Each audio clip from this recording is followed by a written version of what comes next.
Magandang gabi mga kaibigan.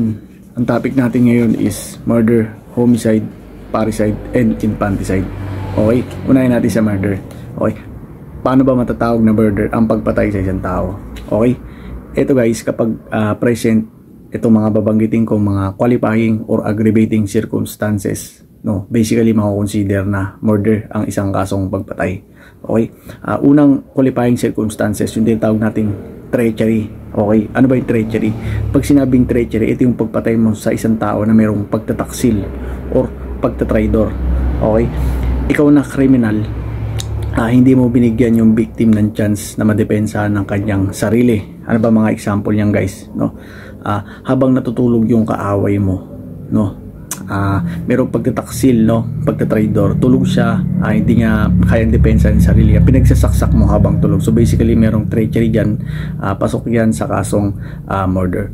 Okay, etong treachery guys, meron din siyang tinatawag na alibosya, no. Itong alibosya, meron ding pagtatraidor, meron ding pagtataksil. Pag sinabing alibosya, ito yung mga planadong pagpatay, no. For example nito guys, pag sinabing planadong pagpatay, no, ikaw na kriminal ka, inabangan mo yung kaaway mo sa iskinita kung saan siya laging dumadaan, tapos nung nakita mo, no, pinagbabaril mo, pinalano mo yung isang criminal act. So basically merong treachery, makonsider na aggravating circumstances yan, pasok yan sa kasong murder. Okay, pangalawang qualifying circumstances guys, ito yung tinatawag natin na abuse of superior strength, no. Ano ba tong abuse of superior strength? No, example nito guys, yung mga biktima dito is 7 years old pababa, no. Pag pumatay ang isang adult ng 7 years old pababa, automatic mako-consider yan na murder, kasi alam naman natin na itong mga 7 taong gulang pababa na ito, hindi nila kayang madepensahan ang kanilang mga sarili, no. Dagdag pa nito yung mga biktima na lolo, lola na wala nang kakayahan na madepensahan yung sarili, no. Siguro ito mga nasa edad na 80 pataas, no. Ang pagpatay sa mga lolo lola na 80 years old pataas at ang mga 7 years old pababa na mga biktima, ang kaso automatic mahulog sa kasong murder. Okay, pangatlong qualifying circumstances guys dito sa kasong murder, yung tinatawag nating aid of armed men. Okay, pag sinabing aid of armed men, no, dahil sa tulong ng mga armadong tao para sa pagpatay sa isang biktima, automatic ang kaso niyan is murder. Okay, pangapat guys, no, yung tinatawag nating means to weaken the defense, no. Pag sinabing means to weaken the defense, etong si criminal, etong si perpetrator, no, pinahina niya yung depensa ng victim bago niya pinatay. Example guys, no, ito example guys, ikaw, no, may galit ka sa kaibigan mo, gusto mo siyang patayin, no, meron kang intent to kill. Sabi mo sa kanya, tol, tara shot tayo, no. Sagot ko na, alak, Alfonso, tsaka pulutan. So sumang-ayon naman sa'yo yung tropa mong kaaway mo. So pagdating nyo sa bahay nyo, no, pinainom mo siya ng marami. Ang iniinom nyo Alfonso, tapos yung chaser nyo Red Horse, no. Ang lakas din mamulutan Tapos nung nabusog na lasing, nakatulog dun sa lugar kung sa kayo nagiinom, no. Nung tulog na, nung nalasing na guys, so basically wala na siyang power or wala na siyang lakas na madepensa ng sarili niya. Pasok yan sa means to weaken the defense. Wala na siyang lakas para madepensa ng sarili niya at pinatay mo yung biktima. So automatically pasok yan sa qualifying or aggravating circumstances, makonsider yan na murder ang kaso na yan. Okay, panlima guys na qualifying circumstances, itong tinatawag natin na price, reward, or money.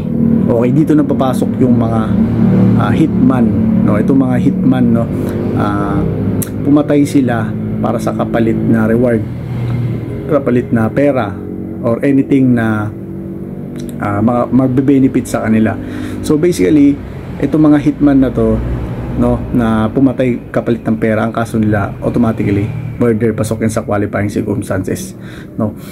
At yung mga nag-utos, no, yung nagbigay ng reward dito sa mga hitman na to, no, tinatawag itong ang kaso nila at ang tawag sa kanila is murder by direct inducement daw yung nag-utos, at yung gumawa ng criminal act, ang kaso nila is murder by direct participation. Okay, parehas na murder ang kaso nila, equally liable sila sa kasong murder.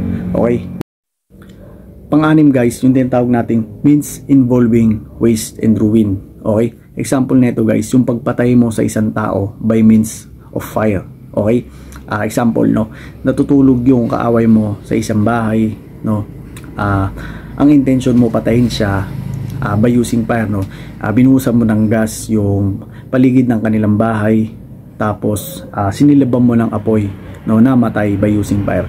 Okay, ang kaso mo is murder only. Paano naman po, ang intention mo lang is sirain yung property, no, by using fire, sinunog mo, tapos walang namatay, ang kaso mo is arson only. Paano naman pag ganito nangyari, no, ang purpose mo at ang intention mo is i-destroy lang yung property by using fire, no, tapos hindi inasahan may tao pala sa loob, hindi inasahang may namatay, ang kaso mo is arson with homicide. Isa pa dito, dagdag pa dito guys, no, pagpatay mo sa tao by means of poison, no, for example, no, meron kang intent to kill, so basically meron yung treachery, no, pagpatay mo na merong pagtataksil, pagtatraidor, pinakainom or pinakain mo siya na merong lason, no, pag inom niya namatay siya, no, by means of poison, automatically pasok yan sa qualifying circumstances, makonsider pasok yan sa qualifying circumstances, makonsider na murder ang kaso mo. Okay, pang-pito guys, yung tinatawag nating calamities. Okay, ano itong calamities, no, makukonsider na murder ang kaso mo kapag pumatay ka habang nangyayari ang calamity. For example, habang mayroong earthquake, mayroong bagyo, nagkaroon ng baha, sunog, tsunami or volcanic eruption. So for example, habang nagkakaroon ng pinakamalakas na bagyo, no, pinakamalakas na bagyo, pumatay ka habang nangyayari yung calamity, no, the moment na pumatay ka habang may kahit man nangyari, kahit anumang mangyaring calamity, po pumatay ka, automatic ang kaso is pasok sa qualifying circumstances ng kasong murder. Okay, pang-walo guys, yung tinatawag nating evident premeditation, no, pag sinabing evident premeditation, no, ito yung pinalanong pagpatay sa isang tao bago yung araw na pag-execute ng criminal act, no. Pasok dito guys yung mga hitman, no, nag-receive sila ng pera, ng reward, ng money, no, tas pinalano nila itong criminal act na ito, no, kung anong araw nila gagawin yan. So merong evident premeditation, automatically merong qualifying circumstances, pasok yan sa kasong murder. Okay, pang-siyam mga kaibigan, yung tinatawag nating cruelty, no, itong cruelty, no, ito yung pagpatay sa isang tao na merong torture. Example nito guys, yung mga serial killer, no, yung mga serial killer na nag-enjoy sila na nakikita yung mga biktima na nagsasuffer bago mamatay, no. Dito papasok yung tinatawag nating scoffing or outraging, no, scoffing or outraging. Pag sinabing scoffing guys, no, ito yung ginawang katawa-tawa, yung katawan ng bangkay, no, for example, no, ginawang katawa-tawa, pinatay muna yung victim, tapos nung namatay, pinugutan ng ulo, tapos ginawang bola, no, in short, ginawang katawa-tawa yung parts ng katawan ng patay. Automatically pasok yan sa qualifying circumstances, merong cruelty, consider na murder ang kaso na yan. So dititawag natin dito guys na outraging, no, kanina scoffing, di ba? Dito naman outraging, no, ito yung kabastos-bastos or pagsira sa dignidad ng isang patay. For example guys, yung biktima is babae, no, pinatay muna ng isang kriminal, at nung namatay, nagkaroon ng sexual intercourse dun sa kriminal at dun sa biktima.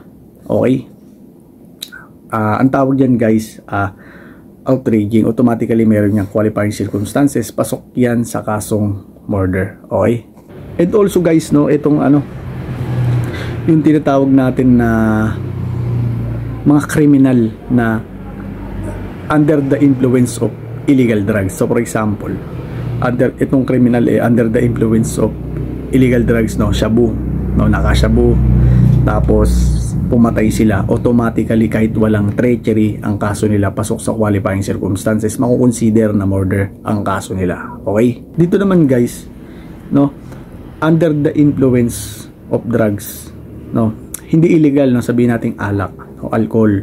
Under the influence of alcohol, no, pasok din yan sa qualifying circumstances. Pag pumatay yan ng nakainom, matik pasok yan sa kasong murder. For example, no, ikaw galit ka sa isang tao, tapos gusto mo siyang patayin, nag-inom ka muna ng maraming alak para magkaroon ka pa ng lakas ng loob, at nung nalasing ka, no, pumunta ka dun sa kahaway mo at ginawa mo yung criminal act, in-execute mo, pinagpapapatay mo siya. So basically, ang kaso mo pasok sa qualifying circumstances, makukonsider yan na murder.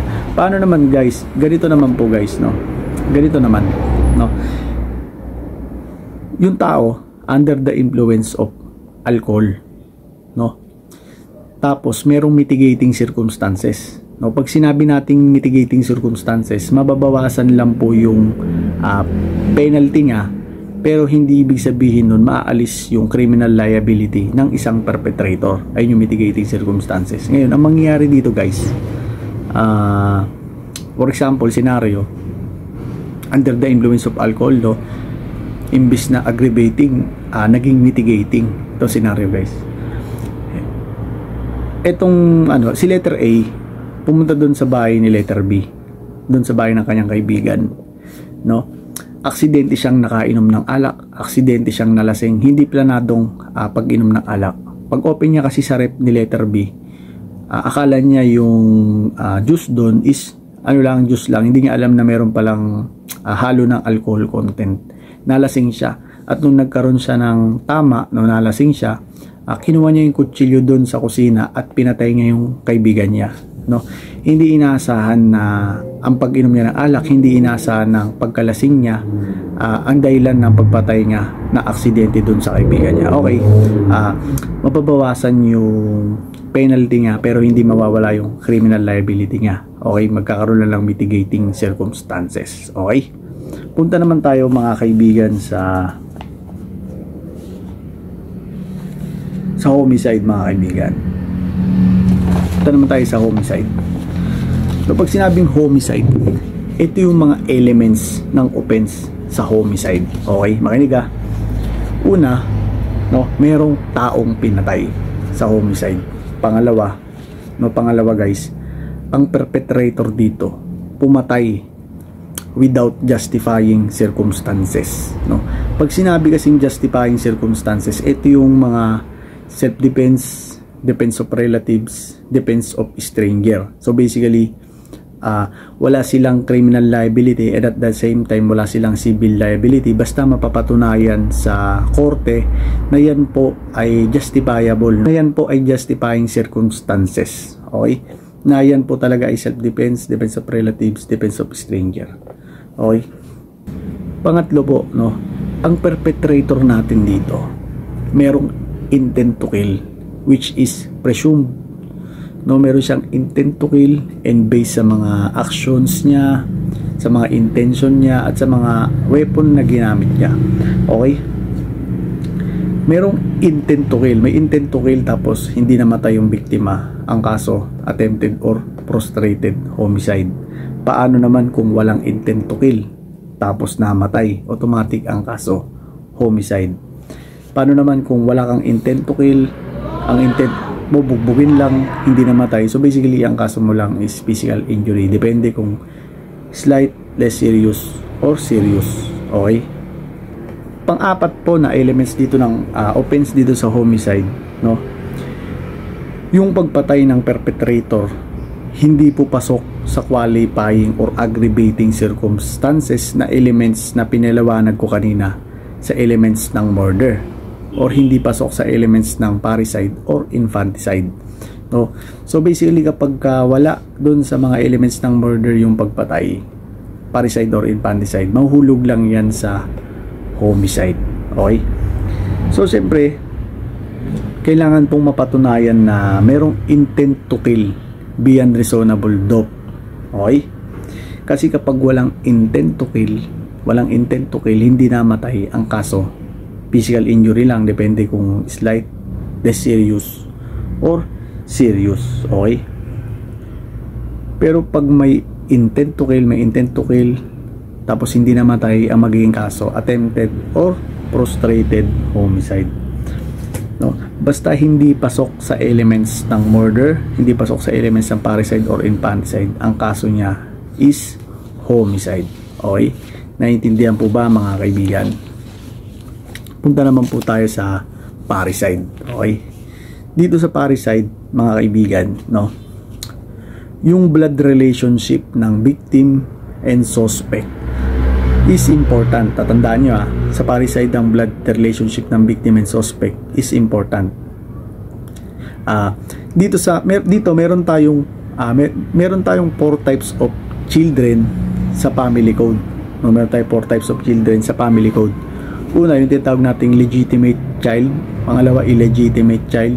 Pangatlo, legitimated child. Pangapat, adopted child. Yung una, yung tinatawag nating legitimate child. Ito yung mga batang ipinanganak ng kasal na parents. So basically matatawag yan legitimate parents, legitimate child. No, paano naman kung naghiwalay yung parents, no? Nagwakas yung kasal. Basta na ipanganak yung bata within 300 days, no, nung nagwakas yung kasal ng parents, automatic mako-consider pa rin na legitimate child po yan. Okay? Dalawa guys, no, yung tinatawag nating illegitimate children. No, illegitimate children, ito yung mga anak sa labas ng kasal. No, ito yung mga anak ng parents na hindi kasal, kaya matawag yan na illegitimate child, illegitimate parents. Okay? Pangatlo, yung tinatawag natin na legitimated children. Okay? Dito, pinanganak yung bata, hindi pa kasal yung magulang. Tapos di kalaunan, nagpasya sila na magpakasal. No, the moment na kinasal sila, no, makukonsider na yan na legitimated parents, legitimated child. Okay? Pang-apat po na family code dito sa 4 types of children, yung tinatawag nating adopted children. Pag sinabing adopted children, ibig sabihin, ito yung mga not biologically child na mga magulang. Okay? Nag-ampon sila ng bata, no? Through legal process. Through legal process para makonsider na mabigay yung mga karapatan at yung mga pribilehiyo doon sa kanilang inampon bilang isang biological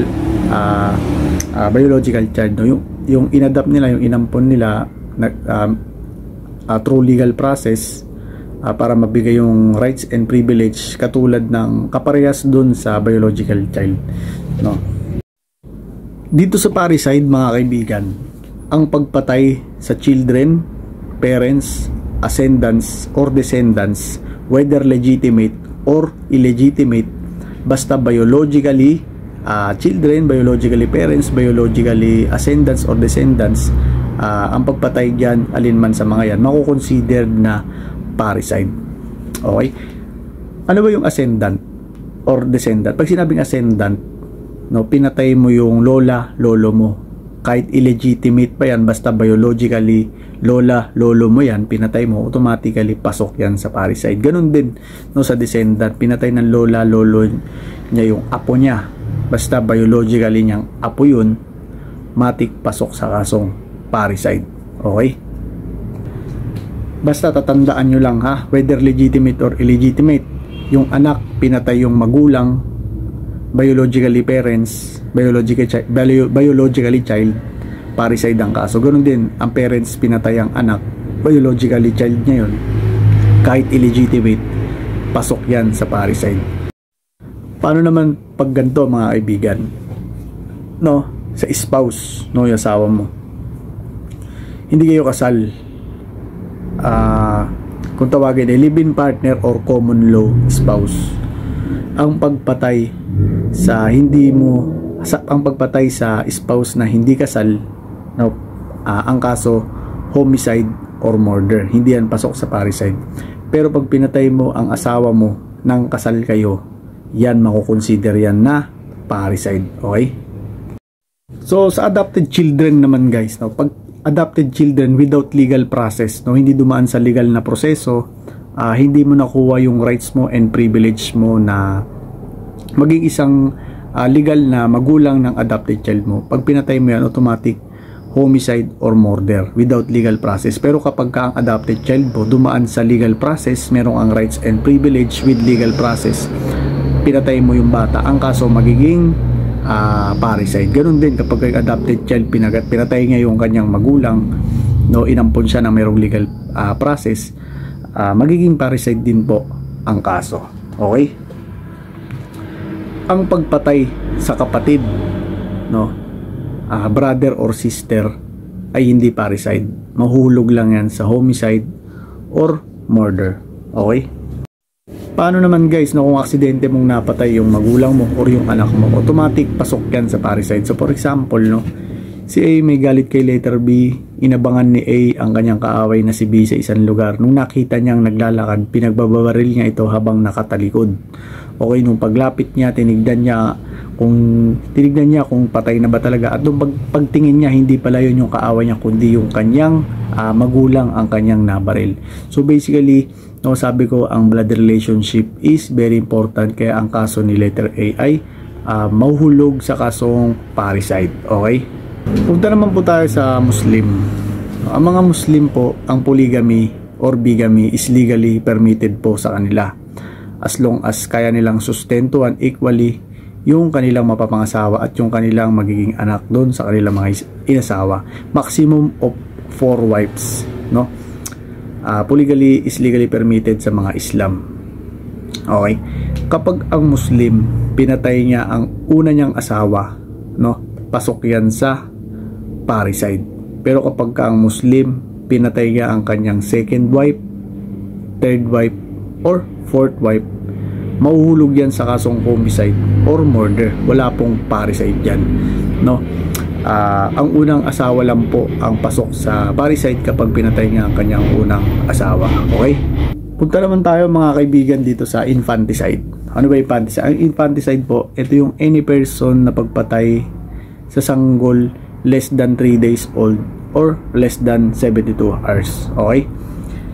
Dito guys, no, ang magbe-benefit lang sa mitigating circumstances ay yung mga mother or yung tinatawag nating maternal grandparents. Okay? For example, no, yung nanay nabuntis siya, dulot ng panggagahasa sa kanya, no, dahil sa rape incident nabuntis siya. Para matago, no, para makonsil yung katotohanan ng kahihiyan kung bakit nabuo yung bata na yon, no, paglabas ng bata, pinatay ng parents at pinatay ng maternal grandparents, no, meron silang mitigating circumstances. Sila lang po yung magbe-benefit sa mitigating circumstances na tinatawag pag pinatay nila yung bata na nabuo galing sa panggagahasa. Ang mitigating circumstances, sabi ko kanina, ito yung mababawasan yung penalty ng isang criminal act na nagawa nila, no, infanticide. Mababawasan yung penalty, pero hindi ibig sabihin, no, na mawawala yung kanilang criminal liability bilang perpetrator sa kasong infanticide. Okay? Pero paano naman, no, kung yung nag-assist sa parents, no, nag-assist dun sa nanay, yung kaibigan niya, no, pinatay yung less than 3 days old or less than 72 hours yung kaibigan nung ina, no.